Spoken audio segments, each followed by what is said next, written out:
Hey, Dan Carlton here, founder of the Paragraph Project and Planner U. So a lot of times you have brands that are trying to expand what they do, either offer new products through extensions or enter new markets or what have you. And I think the big challenge for companies is to understand where their boundaries are.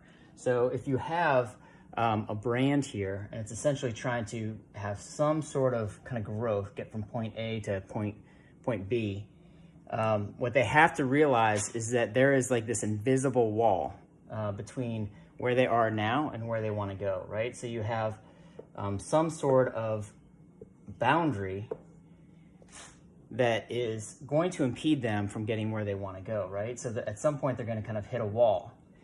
And the way to figure out where that wall is obviously talk to the customer, figure out what the elasticity of the brand is and where they are giving you permission to play.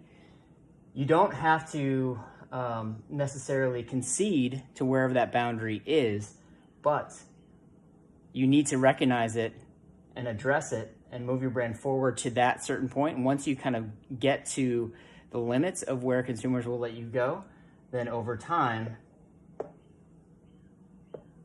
that box expands and you can go even further. And then over time, you can ultimately get to where you want to go. But the key is knowing where the boundary exists today by talking to customers and figuring out where they will let your brand play and where they won't let it play.